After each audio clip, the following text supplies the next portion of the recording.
Por favor, acompáñeme. Primer libro de Samuel, capítulo 17. Voy a leer el versículo 26 al 28. Es un pasaje muy conocido, bastante conocido.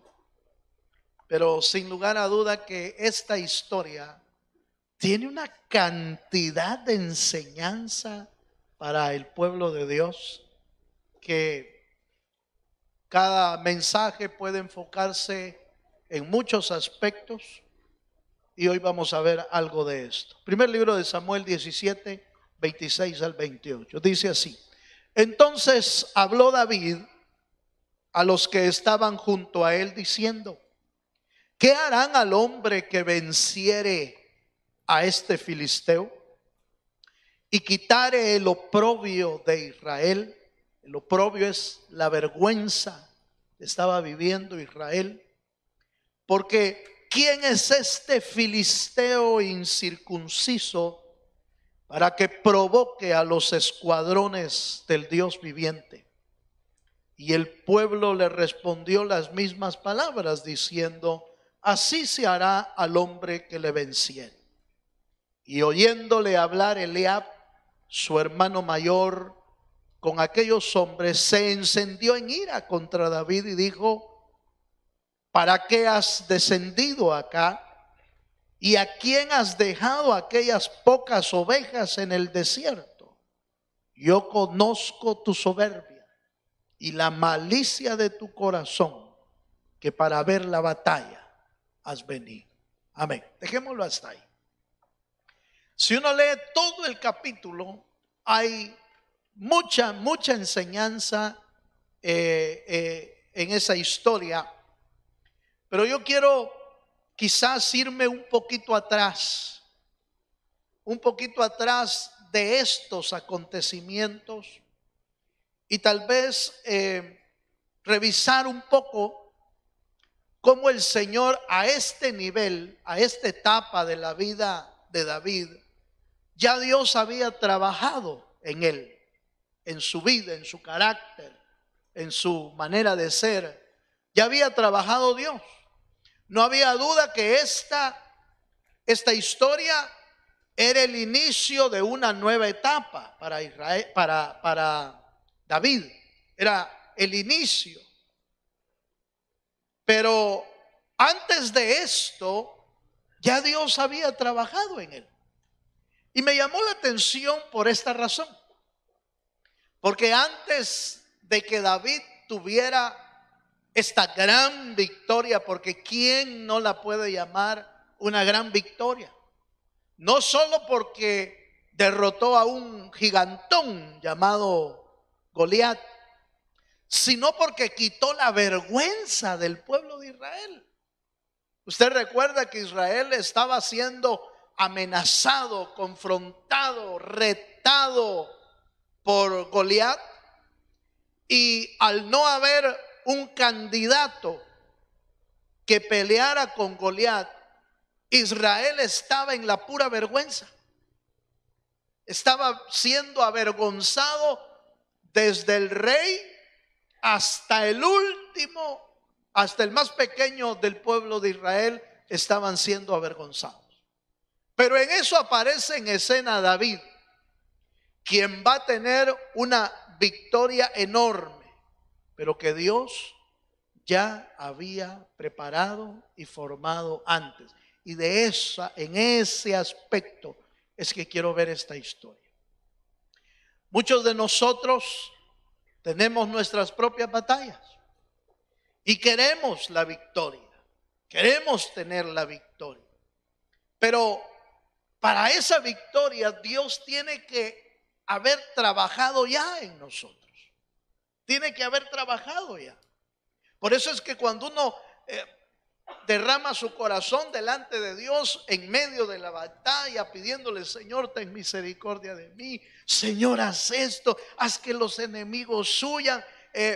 Quiero que usted vea esto. Antes de que el Señor te dé la victoria, tiene que trabajar primero en tu vida y en mi vida. Tiene que haber hecho algo Dios en nosotros antes de la gran victoria, antes de la gran batalla, antes que podamos decir, Señor, Señor, qué testimonio el que tengo. Algo está trabajando Dios antes de darte la victoria grande. ¿Cuántos me están entendiendo? Entonces yo quiero llevarlo a que antes, lo que vamos a hablar hoy totalmente es antes de la batalla. Ahí nos vamos a quedar, no vamos a llegar a la pedrada, aleluya, no vamos a llegar a eso, no vamos a llegar a la cortadura de cabeza, no vamos a llegar ahí. Vamos a ver antes, vamos a ver para atrás. ¿Qué había hecho Dios antes en él para después darle esa victoria? Y entonces yo encontré en la Biblia, se logra ver que hay por lo menos 4 rasgos del carácter que Dios había formado en David antes de esa victoria. Número 1, capítulo 17 del libro de Samuel, versículo 26. Mire cómo habla David. Aquí no está en batalla todavía, pero mire cómo habla. Entonces habló David a los que estaban junto a él, verso 26 estoy, diciendo, ¿qué harán al hombre que venciere a este filisteo y quitare el oprobio, la vergüenza de Israel? Oiga estas palabras. Porque ¿quién es este filisteo incircunciso para que provoque a los escuadrones del Dios viviente? Primer rasgo que se deja ver en esa frase. Parece, hermano, que David a esta altura, recuerde, él fue a repartir quesos. Eso es lo que fue a hacer. A repartir quesos, que su papá le dijo, llévale quesos a tus hermanos. A eso iba. Pero David en esta etapa ya ha sido ungido como rey, pero no está funcionando como rey todavía. Y al ver lo que está sucediendo con Goliat, los filisteos e Israel, David se siente indignado por lo que ve. Se siente indignado por la ofensa y la vergüenza en que han metido al pueblo de Israel. No solo por la mancha que se miraba en el nombre de Israel, sino la mancha en que se miraba el Dios viviente de Israel. En otras palabras, se sintió avergonzado, se sintió, hermano, indignado. El celo de Dios estaba en David. ¿Sí me estoy dando a entender?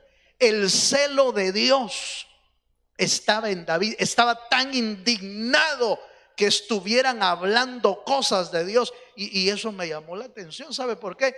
Porque nosotros deberíamos de ser así, hermano. Nosotros deberíamos de ser así.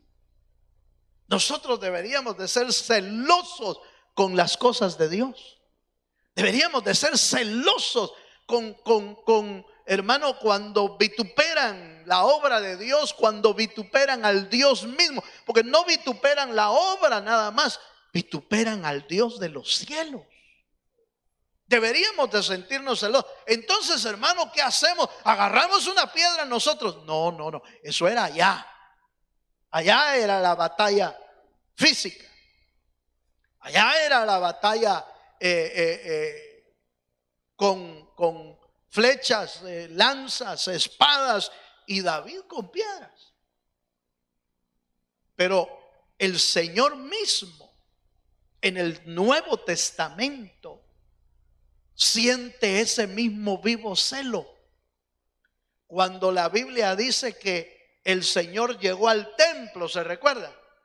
Se llegó al templo y resulta que en el templo lo que encontró fue un mercado. Encontró un mercado dentro del templo, porque los judíos, los fariseos, habían convertido parte de los atrios del templo, a las afueras del templo, las habían convertido en un lugar de cambio. Cambio de moneda, cambio, compra de animales, a saber si amuletos, a saber qué vendían. Así vendían allá antes, ¿se acuerdan aquellos amuletos que estaban colgándose ahí? Así lo vendían. Y el Señor, por el celo que tenía de la casa del Señor, dice que empezó a golpear, empezó a botar todas las mesas, porque le avergonzó ver la casa de Dios en ese estado. De alguna manera, hermano, a nosotros los creyentes nos avergüenza cuando alguien difama la obra de Dios. Debería de avergonzarnos en el sentido, no que están hablando directamente de nosotros, pero están hablando de nuestro Dios, están hablando de nuestro Señor.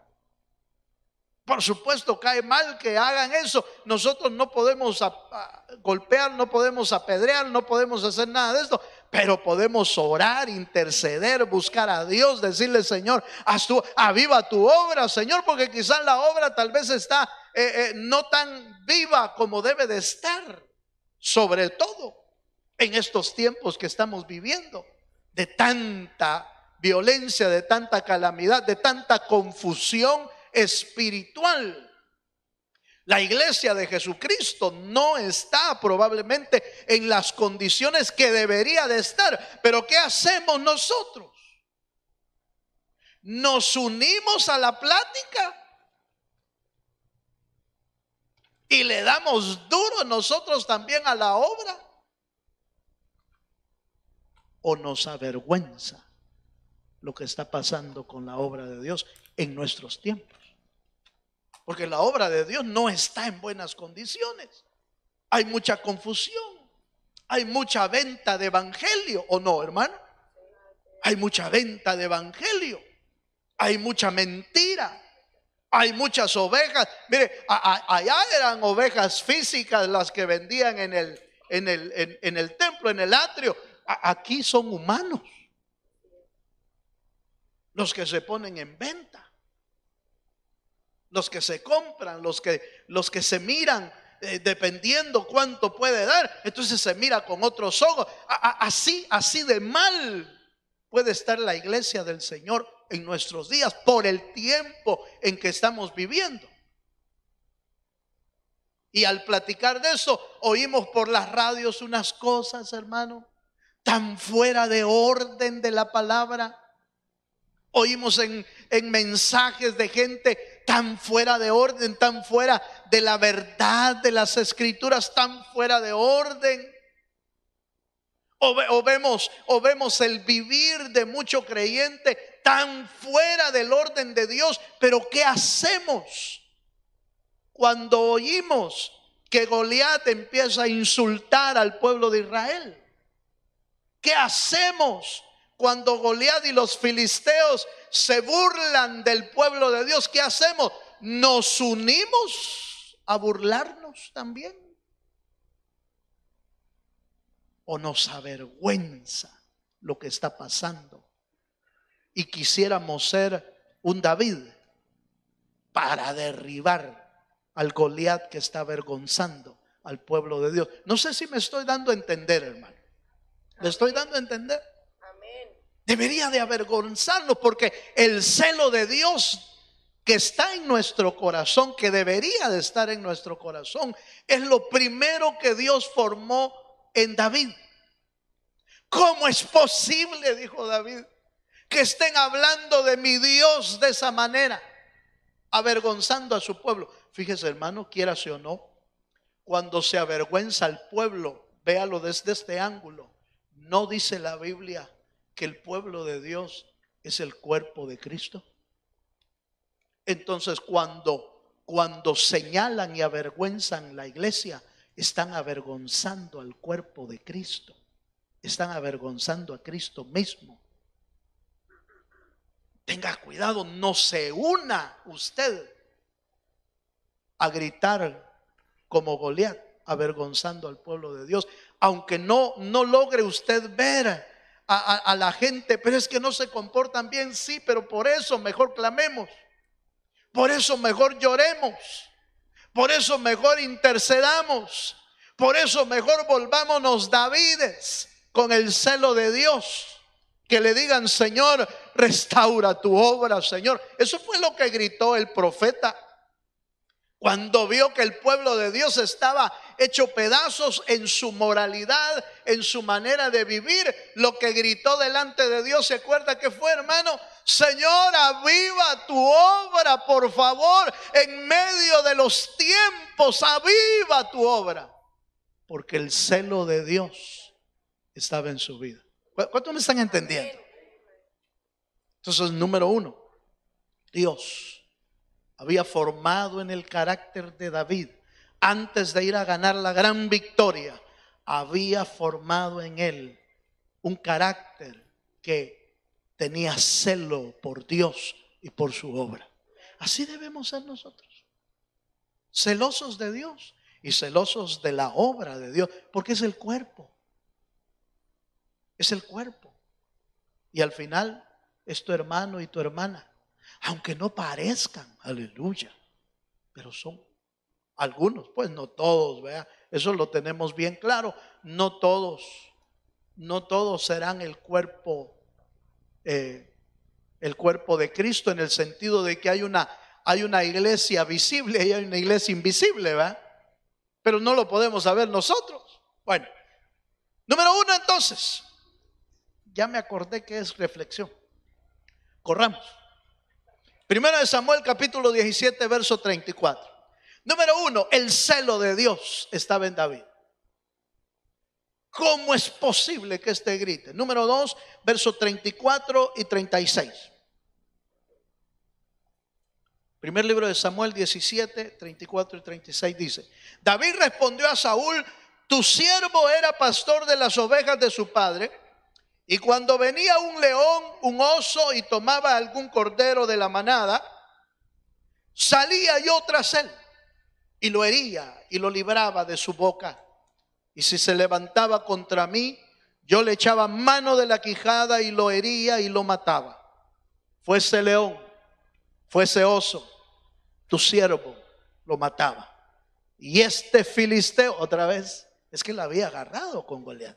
Dice: y este filisteo incircunciso será como uno de ellos, porque ha provocado al ejército. Note por favor que la indignación era por la vergüenza del ejército del Dios viviente.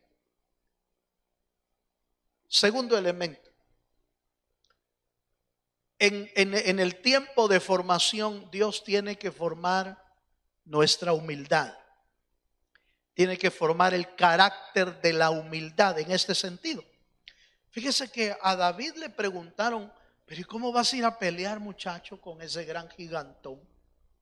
¿Cómo vas a hacer? Y aunque él tenía experiencia, porque él lo dice aquí, con leones, con osos, se había agarrado, pero no lo estaba diciendo para mofarse o hacer alarde de lo que había hecho. No, eso lo había hecho allá donde nadie lo ve, donde no se hace uno famoso ahí, donde no hay nadie que lo aplauda, donde no hay nadie que ni que lo anime, ni que lo aplauda, ni que le eche porras. No hay nadie. Allá estaba David con las ovejas, y cuando aparecía el oso o el león, lo lograba David por la ayuda de Dios, por supuesto, porque ¿quién podía agarrarse con un oso o con un león, hermano? Sin embargo, David lo hacía. Entonces, cuando le pregunta, cuando el rey Saúl le pregunta, dice: pero ¿qué experiencia tienes tú? ¿De dónde vas a pelear? Tú eres un niño, eres un muchacho. No, mi rey, no. Allá en lo oculto, allá en lo secreto, allá donde no hay nadie, el Señor me dio experiencias de pelear y ganar batallas. ¿Cuántos dicen amén? Pero no lo estaba diciendo haciendo alarde. No.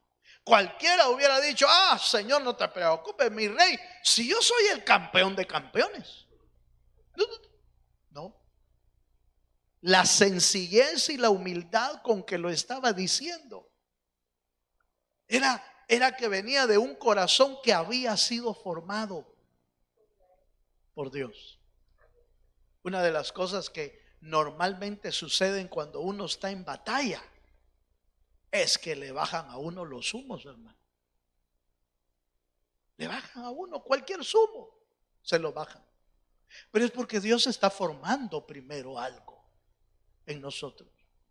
Es porque Dios está formando, está tratando nuestra vida. ¿Para qué? Para que nos volvamos como nuestro rey.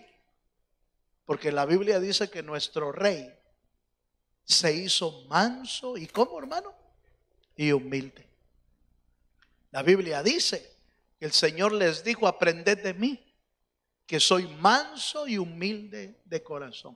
El rey del universo, el que puede, hermano, el que puede sentirse orgulloso de lo que es, porque Él es más alto que todos. ¿Y quién habrá más alto que Dios? ¿Quién? ¿Quién podrá ser más grande que Dios? No hay nadie. Si hablando del juramento que le hizo a Abraham, dice, y no habiendo otro más grande por quien jurar, juró por sí mismo, dice. Como que hubiese buscado, de plano no buscó, porque pues él ya sabe que no hay nadie más. Pero como que hubiese buscado, a ver, ¿habrá alguien más grande porque pueda jurarle a Abraham mi promesa? ¿Habrá alguien más? No hay. Entonces juró por él mismo, dice la Biblia, porque no hay nadie más grande. ¿Cuántos creen que no hay nadie más grande? Pero el Dios del universo grande y eterno se hizo humilde. ¿Cuántos dicen amén?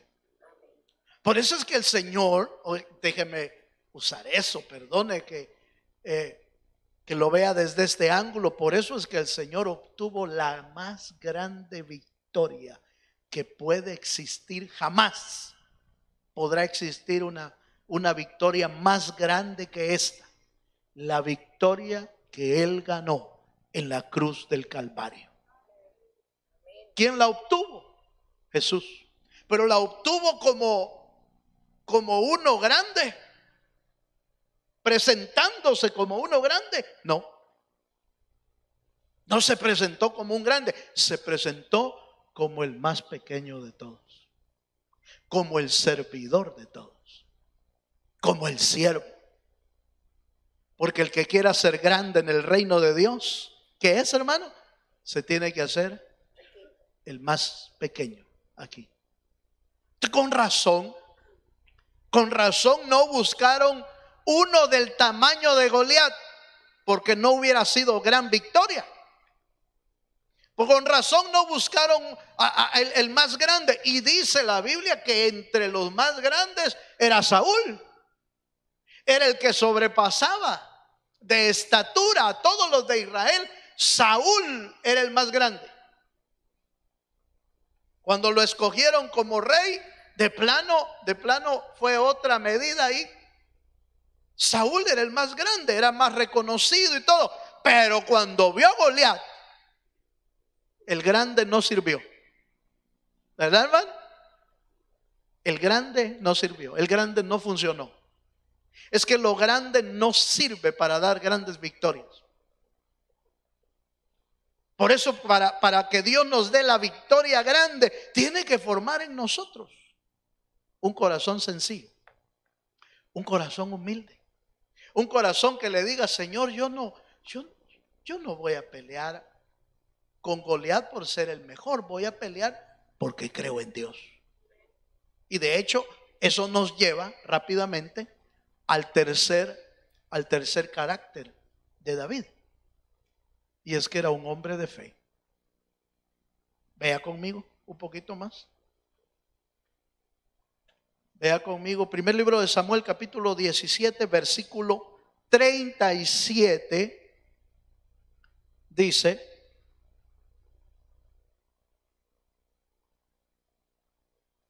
Primer libro de Samuel, capítulo 17, verso 37, dice: añadió David: Jehová, que me ha librado de las garras del león y de las garras del oso, él también me librará de la mano de este filisteo.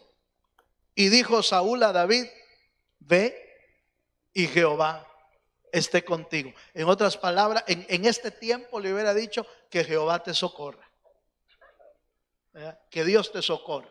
Eso es lo que le dio a entender, que Dios esté contigo, porque si no te van a hacer pedazos. Pero David era un hombre de fe y le dice: Señor, pero si ya el Señor Dios Todopoderoso me ha librado del oso, me ha librado del león, Señor. En otras palabras, he visto la mano poderosa de Dios antes. Quizás no a la misma magnitud, porque en eso es que consiste el aumento de nivel. Oiga esto que le voy a decir: el aumento de nivel consiste en que te pasan la navaja, hermano, o te pasan la balanza, la prueba, al nivel que podías soportar, pero te van a llevar a otro nivel. Ya había peleado con osos, ya había peleado con leones y había visto la mano poderosa de Dios, y eso le sirvió para estar preparado para la otra victoria. Eso le sirvió. Por eso, hermano, mire, cada experiencia que Dios le permita pasar, no la menosprecie, porque esa experiencia es la que te va a servir en la próxima. Dele un fuerte aplauso al Señor. Aleluya. Esa experiencia es la que te va a servir en la próxima. Ay, hermano, pero es que viera cómo me pasé una cosa, un tiempo difícil, un tiempo malo. Sí, eso era lo que podía sobrellevar. Eso era lo que podría soportar. Pero no te preocupes, si pasaste bien esta, te tienen otra. Aleluya. Ah, no, hermano, renuncio, reprendo, ato y ligo. No hay para dónde.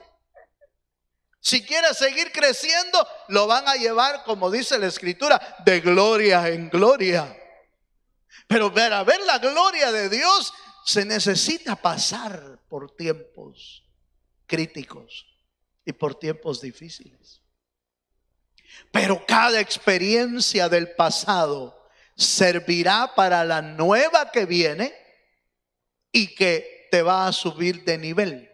Porque nunca más después de esa batalla David regresó igual a su casa. Ya no regresó igual, porque regresó con premio. Regresó con premio.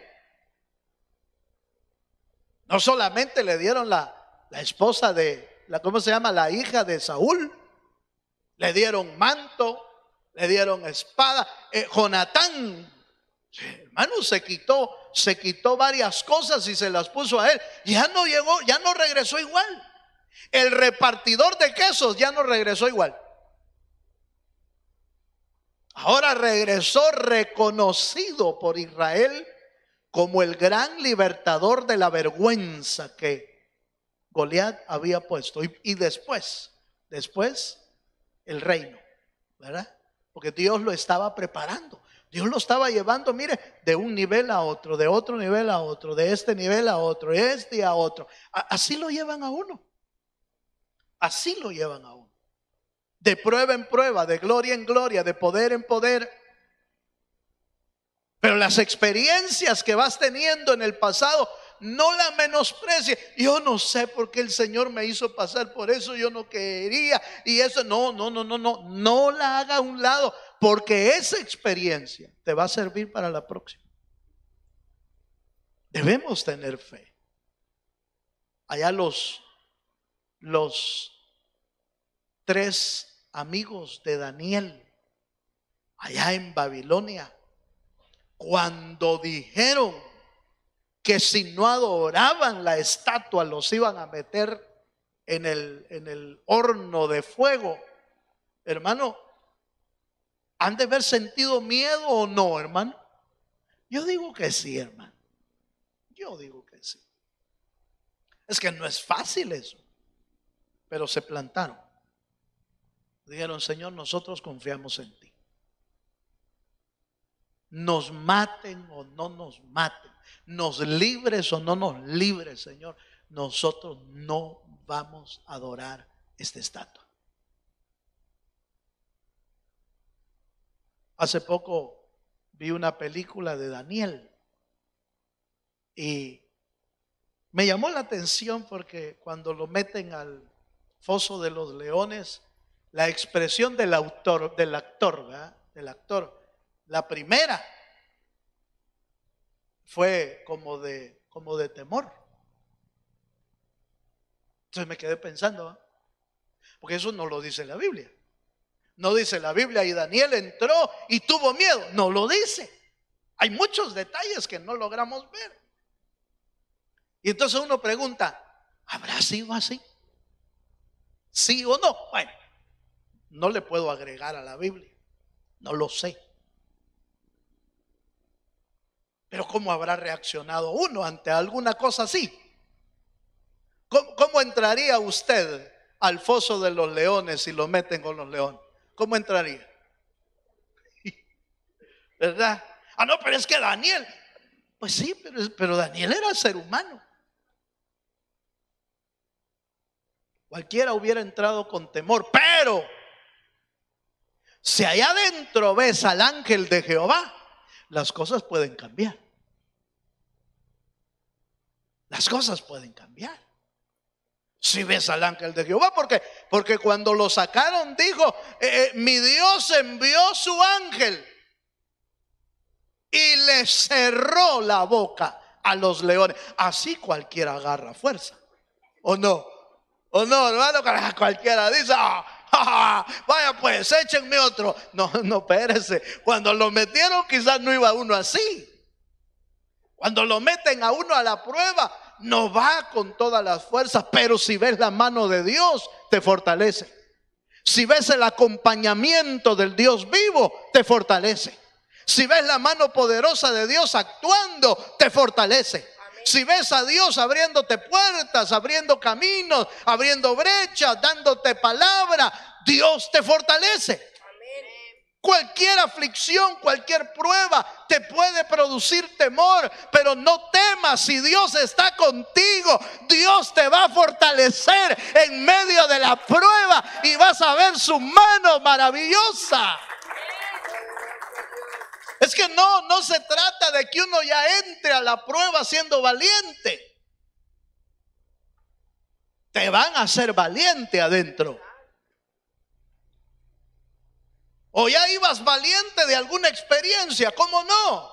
Pero cada prueba a veces puede ser más grande. Y eso es lo que puede provocar cierto temor cuando la prueba es más grande.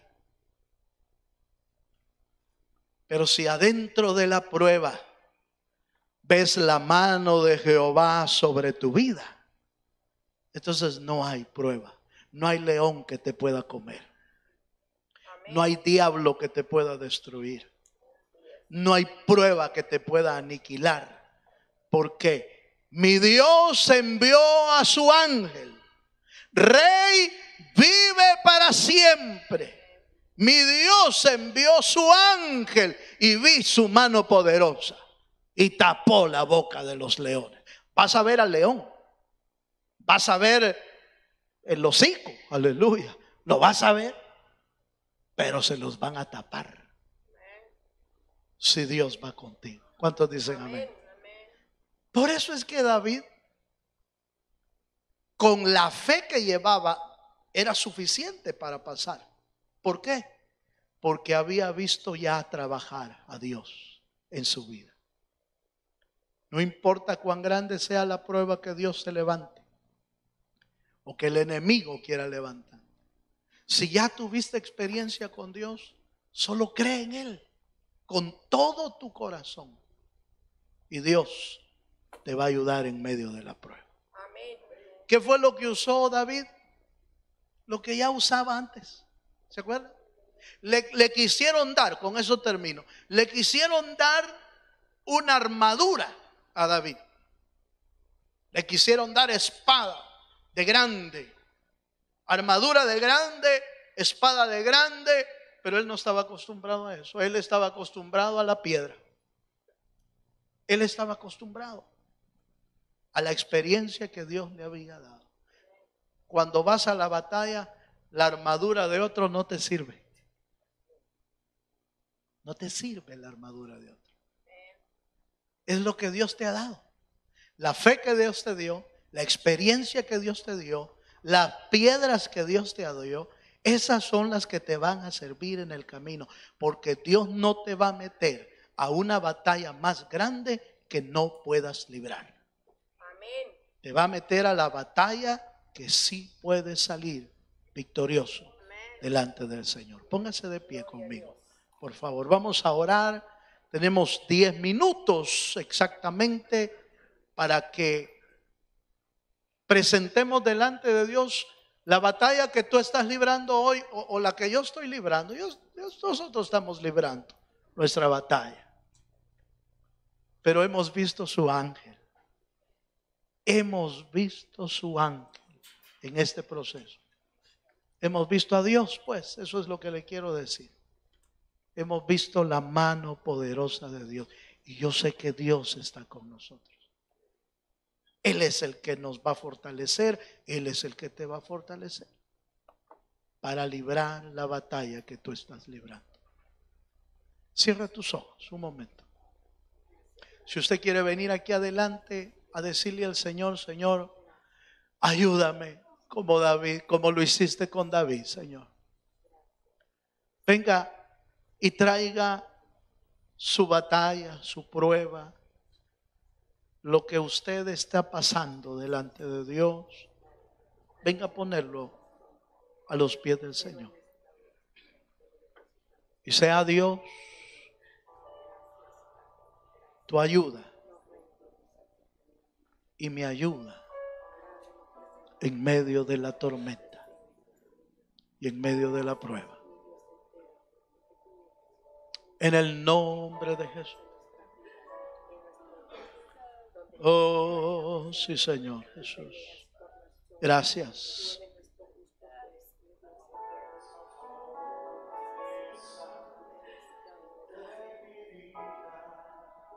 Para llevarte a la gran victoria.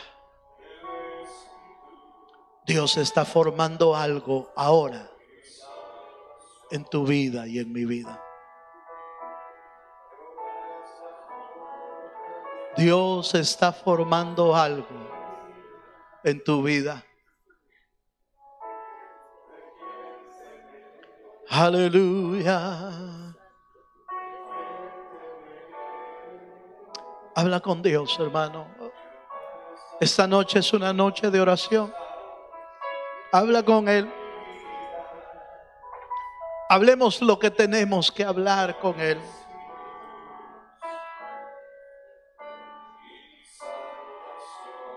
Aleluya.